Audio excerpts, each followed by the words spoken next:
Sir, நான் இந்த பிரிவில பட்டது போது இனி ஒரு ஜென்மம் தேவையில்லைன்னு பேச வந்திருக்கேன்.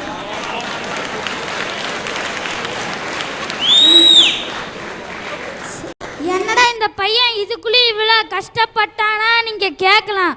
நான் எவ்வளவோ அனுபவிச்சிட்டேன் சார். எங்கள் அம்மா ஒரு அடுப்பு கடை வச்சுருக்காங்க. அதில் வருமானம் 10-20 தான். எடுப்பு கடைன்னா என்னன்னு தெரியுமா சார்? ஸ்கூலுக்கு முன்னாடியே இந்த மடக்கு கட்டலை போட்டு வைக்கிறது, இந்த முட்டாய் இதெல்லாம் வைக்கிறது தான் சார் எடுப்பு கடை. நான் பார்த்தீங்கன்னா நான் காலையில் 5 மணிக்கே எழுந்திரிச்சு வீட்டுக்கு 10 வீட்டுக்கு பேப்பர் போடுறேன். ஒரு வீட்டுக்கு மாதம் 20 ரூபா தராங்க. மொத்தம் 10 வீட்டுக்கு 200 ரூபா.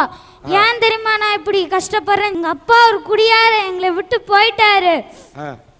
தினமும் குடிச்சிட்டு வந்து எங்கள் அம்மா அடிச்சுக்கிட்டே இருப்பார் சார். அப்போ எங்கள் அம்மா அடிக்கிற பார்த்து எனக்கு நைட்டு கனவுல வரும் சார். அப்பா அம்மா அடிக்காங்க அலறும் சார். அப்போ எங்கள் அம்மா எந்திரிச்சு என்ன சொல்லுவான்னு தெரியுமா சார்? டே, அவரு தான் இல்லைடா, நீ நல்லா படுறான் பாரு சார், வாமா எங்கள் அப்பாவை கூட்டிகிட்டு வரலான்னு போனோம் சார். அப்போ எங்கள் அப்பா என்ன சொன்னான்னு தெரியுமா சார்? நீ போடி, நான் என் மகனை வச்சு காப்பாற்றிக்கிறேன்னாரு சார். அவர் பாசத்துக்காண்டி சொல்ல சார். இவனை வேலைக்கு அனுப்பி விட்டு அந்த காசில் குடிக்கலான்னு நினச்சார் சார். ஆனால் எங்கள் அம்மா விடலை தெரியும் சார். என்னை கூட்டிகிட்டு வந்தார் சார். கூட்டிகிட்டு வந்து படிக்க வச்சாங்க சார். அன்னைக்கு நான் 25வது ரேங்க், இன்னைக்கு நான் 5வது ரேங்க் சார். ஏன் தெரியுமா சார்? எங்கள் அம்மா படுற வறுமையால் நான் நல்லா உயிர்னேன் சார். உயிர்னு எங்கள் அப்பா படிக்கூடாதுன்னு சொன்ன முன்னாடி நான் நல்லா படிப்பேன் சார். படித்து காட்டி எங்கள் அம்மா ஆசை நிறைவேற்றுது சார்.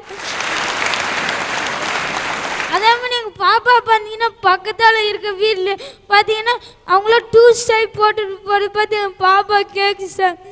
அம்மா அதே மாதிரி 2 சைஸ் சாக்ஸ் எனக்கு வாங்கி கொடுமான்னு சொல்லு சார். அப்போ எங்கள் அம்மா என்ன சொல்லுவாங்க தெரியுமா சார்? நம்மளாம் ஏழை குடும்பத்தை சேர்ந்தவங்க, அங்கே நீ தமிழ் மீடியமே போன்னு சொல்லுவாங்க சார். அழுதுகிட்டே என்னட்டு வந்துச்சு சார். அண்ணா எனக்கு 2 சைஸ் சாக்ஸ் போட்டு தாட்டி விடுன்னு சார். அப்போ நான் சொன்னேன் சார், இரு தங்கச்சி, நான் படிக்க நான் கலெக்டர் ஆகி உன்னை டாக்டர் ஆக்கி காட்டுவேன்னு சொன்னேன் சார். இதோட அந்த தன்னம்பிக்கையால் வாழ்ந்துட்டு இருக்குது சார் என் தங்கச்சி. டெய்லி கேட்கு சார். எங்கள் அம்மா எங்களை விட்டுட்டு போவாங்க, காப்பாற்றிட்டு இருக்காங்க வருஷா. என்னை படிக்க வைக்கணும்னு ஒரு உறுதிமொழி எடுத்து என்னை படிக்க வைக்கிறாங்க வருஷா. அத்தான் சார் உலகில மிகப்பெரிய சாதனை.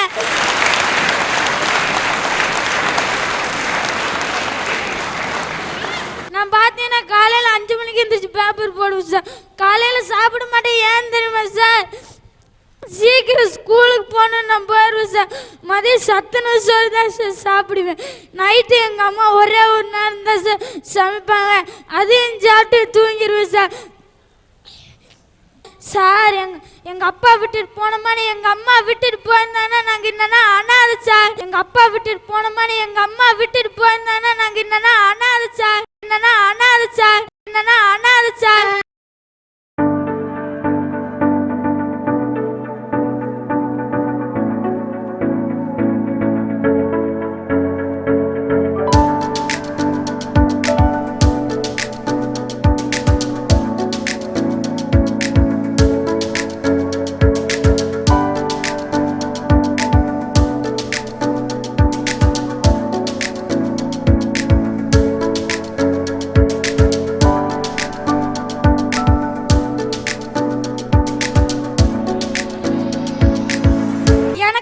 கஷ்டம் வேறு குழந்தைகளுக்கு யாரும் வரவே கூடாது சார். அதனால தான் சொல்கிறேன் சார், இந்த பிரிவியல் பட்டது போது இனி ஒரு ஜென்மம் தேவையில்லைன்னு சொல்கிறேன் சார்.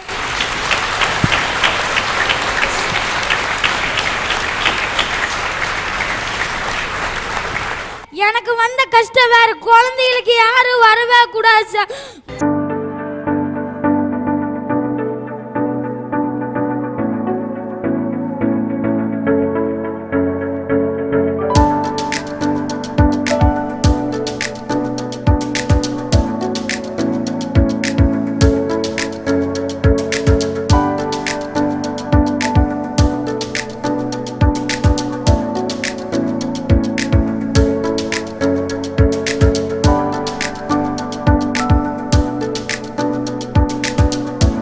பேர் என்ன?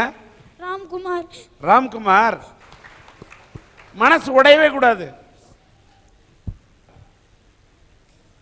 நீ நல்லா படிக்கிறியா இப்ப? நீ படி. உனக்கு நிச்சயமாக இந்த அரட்டை அரங்கம் பார்க்கக்கூடிய நல்ல இதயங்கள் நிச்சயம் இதை பார்க்கக்குள்ள உன்னுடைய வாழ்க்கையில் எல்லாம் வல்ல இந்த இறைவன் நல்ல வழியை திறப்பாரு. மனசு உடையாத, உன்னுடைய கண்ணீர் துடைக்கப்படும். உங்க அம்மா வந்திருக்காங்களா? வந்திருந்தாங்கன்னா அந்த அம்மா நான் மேடை கிடைக்கிறேன்.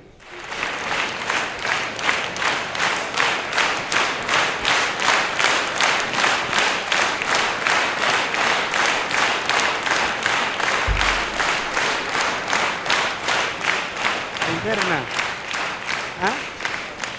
அந்த மைக் கூட உங்க அம்மா ஏதாவது சொல்றாங்க, ஏதாவது சொல்றீங்களாம்மா? சொல்லுங்க சார். இந்த அளவுக்கு நான் இங்கே பேசுகிறேன்னா அதுக்கு தன்னம்பிக்கை என் பையன் தாங்க சார். எனக்கு இவ்வளோ ஊக்கம் கொடுத்து நல்ல முறையில் இவ்வளோ தூரம் வர வச்சது என் பையன் தான். அவனோட ஊக்கம் தான் என்னை இந்த அளவுக்கு கொண்டு வந்திருக்குங்க சார்.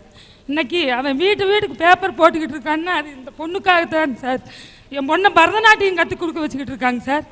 அது நான் சொன்னேங்க சார், எதுக்கு இதெல்லாம் நமக்கு தேவையா? நம்மளாம் ஏழ்மைப்பட்டுக்கிட்டு இருக்கிறேன், நமக்கு பரதநாட்டியம் அந்த தேவையாப்பா அப்படின்னு சொன்னேங்க சார். அதுக்கு என் பையன் சொன்னான், அம்மா இன்னைக்கு உனக்கு வாட்ச புருஷி மாதிரி நாளைக்கு நம்ம பாப்பாவுக்கு வாட்சிட்டா நம்ம என்ன பண்ண முடியும்? 10 பேருக்கு சொல்லி கொடுத்தா 5000 ரூபாய் சம்பாதிக்கலாம்.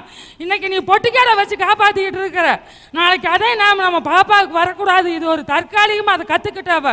என் மகன் இவ்வளோ தூரம் எனக்கு கொண்டு வந்திருக்கான்னு அது இவனோட தன்னம்பிக்கை சார். இவனோட தன்னம்பிக்கை என் பையனை என் பிள்ளைய நல்லா படிக்க வச்சு நான் நல்ல முறையை ஆளாக்கணும்னு நான் ரொம்ப ஆசைப்படுறேங்க சார்.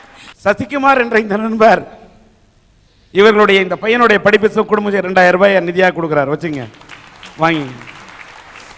வேளச்சேரி விஸ்வநாதன் அவர்கள் 3000 ரூபாயை இந்த பையனோட படிப்பு வச்சிருக்கார். டெல்லியை சார்ந்த நண்பர் இளங்கோவன் அவர்கள் 2000 ரூபாயை இவர்களுக்கு கொடுக்கிறார்கள். இந்த பையனுடைய படிப்புக்கான செலவை பழனி ரோட்டரி சங்கம் ஏற்றுக்கொள்கிறது என்று சொன்னார். இந்த குடும்பம் ஒரு பெட்டிக்கடை வைத்து வாழ்க்கையை இவர் ஜீவனத்தை நடத்திக் கொள்வதற்கு வழிவகுக்க வேண்டும் என்று சன் டிவியின் அரட்டை அரங்கத்தின் சார்பாக தெரிவித்துக் கொள்கிறோம். ஹரி சிவஹரி என் பேர் மலை. அண்ணாவள மாதிரில நான் பேசுறதுல இருந்து தெரியல நான் அடுத்த ஜென்மத்துல நடிகராக போறேன்னு. ஏன் நடிகரா பிறக்கணும் தெரியுமா சார்? புகழ் பணம் ஊரை வேற ஜாலியா சுத்தி பார்க்கலாம் சார். அம்மா அப்பா சொன்ன கேக்குறோமா? டீச்சர் சொன்ன கேக்குறோமா சார்? ஆனா இதே நடிகர்கள் சொன்ன கேக்குறோம்ல? நடிகர்களால சிரிக்க வைக்க முடியும், அழ வைக்க முடியும், சிந்திக்க வைக்க முடியும். சார் நீங்க எல்லாம் படிச்சு தான் டாக்டர் வக்கீல் எல்லாம் ஆக முடியும். நடிகர்கள் அப்படி இல்ல, நினைச்சா ஒரு படத்துல டாக்டர், ஒரு படத்துல வக்கீல், ஒரு படத்துல போலீஸ் ஆகும் சார். பட்ட கிளம்புறாங்களா? நீங்க எல்லாம் மிலிட்டரிக்கு போய் தான் துப்பாக்கி எடுத்து குண்டெல்லாம் போட்டு சண்டை போட முடியும். ஆனா நடிகர்கள் அப்படி இல்ல, நினைச்சா படத்துல துப்பாக்கி எடுப்பாங்க, சுடுவாங்க, போக்கிட்டே இருப்பாங்க சார். சார் எல்லாரும் பயந்து தான் லவ் பண்ணாங்க. ஆனா நடிகர்கள் தைரியமான படத்துல லவ் பண்ணுவாங்க சார். சார் 40 வயசுக்காரங்க 16 வயசு பொண்ணோட டான்ஸ் ஆட முடியுமா? ஆனா இதே நடிகர்கள் டான்ஸ் ஆடுறாங்களா? 50 வயசுக்காரங்க காலேஜுக்கு போக முடியுமா? ஆனா இதே நடிகர்கள் போறாங்களா? சார் ஒரு சின்ன கிராமத்துக்கு போங்க, ஒரு தலைவர் போட்டோ காட்டி இது யாருன்னு கேளுங்க, என்ன பதில் வரும்? தெரியாதுன்னு வரும். அதே மாதிரி ஒரு நடிகர் போட்டோ காட்டி யாருன்னு கேளுங்க, டக்குன்னு வருவாங்க சார். சார் அதுக்குன்னு நடிகர்கள் வாழ்க்கையில கஷ்டமே இல்லைன்னு யார் சொன்னது? எல்லார் வாழ்க்கையிலும் கஷ்டம் தான் இருக்கு. நடிகர்கள் கஷ்டப்படுற அளவுக்கு புகழ் பணம் இதெல்லாமே கிடைக்கிறது சார். இதெல்லாம் புகழோட அடையாளம் சார். இந்த புகழெல்லாம் ஈஸியா பெறணும்னா ஒரே வழி, தனி வழி, அது வழி, அதுதான் நடிகராகிற வழி.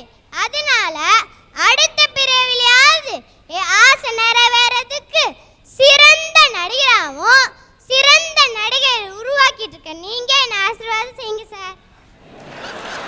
நல்லா தம்பி, நீ நாளைக்கு நடிகனா பிறந்துடுற, நீ ஹீரோ ஆயிட்டான்னு வச்சுக்க, யாரை ஹீரோவை நான் தேர்ந்தெடுப்ப? இன்னைக்கு ஸ்ரேயா. ஸ்ரேயாவா? நேத்து கேட்ட நமிதாண்ணா, நேத்து நமிதான்ட்ட இன்னைக்கு ஸ்ரேயாங்கிற. படத்துல 2 ஹீரோயின் சார். ஆட்ரி சக்க, நீ மகா நடிகன் ஆயிருவடா. அடுத்த பிரிவில் நடிகன் ஆகணுன்ற, ஏன் இந்த பிரிவில் நடிகன் ஆக விரும்பலையா? சார் எங்க அம்மா இந்த பிறவில பைலட் ஆகணும்னு ஆசைப்பட்டுட்டாங்க. அதனால எங்க அம்மா ஆசைய இந்த பிறவில நிறைவேற்றிட்டு அடுத்த பிறவில நான் நடிகர் ஆகிறேன் சார். உன்னுடைய ஆசை இருந்தா கூட அந்த ஆசைகளை ஒதுக்கி வைத்து விட்டு பெற்ற தாய் என்னுடைய அம்மாவுடைய ஆசையை தான் நிறைவேற்றி வைப்பேன்னு நினைக்கக்கூடிய அந்த உணர்வை நான் மதிக்கிறேன். வாழ்க. இந்த பிறவிலேயே பெண்ணா பிறந்து நாங்க இவ்வளவு பாடுபடுறப்ப அடுத்த பிறவி எங்களுக்கு தேவையா? வேணாம். பொண்ணு திருமணம்னு ஒரு பந்தத்துக்குள்ள போறா. போற இதுலயே வந்து உட்காந்துக்குவாங்க சார். வந்து உட்காந்துட்டு காஃபி டீ எல்லாம் குடிச்சு முடிச்சுட்டு, ஆமா பொண்ணுக்கு ஆட தெரியுமா, பொண்ணுக்கு பாட தெரியுமா, இதெல்லாம் தெரிஞ்சு அந்த பொண்ணு கரகாட்டமா ஆட்ட கூட கூட்டிட்டு போறாங்க. ஒரு பொண்ணை வந்து வீட்டுக்கு வந்துட்டு பாட தெரியுமான்னு ஏன் அந்த காலத்துல கேட்டாங்க தெரியுமா? அந்த பொண்ணு பேசாத ஊமையாக மடந்தையாக இருந்து விடக் கூடாது என்பதற்காக. அந்த பொண்ணுக்கு ஆட தெரியுமான்னு ஏன் தெரியுமா கேட்டாங்க? அந்த பெண்ணும் கையும் காலும் நன்றாக குணவதியாக இருக்கிறாளா என்று சோதிப்பதற்காக. ஆனா அந்த பொண்ணு நினைக்கிறாளா, எனக்கு வரப்போறவனுக்கு கண்ணு நல்லா இருக்கணும், காது நல்லா இருக்கணும், மூக்கு நல்லா இருக்கணும், அந்த பொண்ணு நினைக்கிறாளா? நினைக்கிறது கிடையாது. அதுதான் சார் பெண்கள். மனைவியை பத்தி நபிகள் நாயகம் அழகா சொல்லியிருக்காரு. இந்த உலகில் நீங்கள் பெறக்கூடிய செல்வங்களிலேயே தலை சிறந்த மிக சிறந்த செல்வம் நல்ல மனைவி அப்படின்னு சொன்னார். ஆனா இன்னைக்கு யார் சார் மனைவியை மனைவி மாதிரி நடத்திட்டு இருக்கா? அப்படி பார்க்க போனேன்னு வச்சுக்க, கணவனை பல பெண்கள் கணவனாவே நடத்துறது இல்லையா? என்ன பண்ண முடியும்? நீ என்னமோ வாழ்ந்து பார்த்த மாதிரி பேசுறியா? இன்னும் நீ வாழவே ஆரம்பிக்கல, நீ எப்படி மனைவியை நடத்துறன்னு? சார் நீங்க சொன்னது கரெக்ட் தான். அதாவது நீ வாழ்ந்து பார்த்துட்டியான்னு கேட்கலாம். நான் வாழ்ந்து பார்க்கல, ஆனா வாழ்ந்தவங்களை பார்த்துட்டேன் சார். கிராமத்துல ஒரு அதிகாரி கணக்கெடுக்க போனாராமா. அது ஒரு விவசாய குடும்பம்.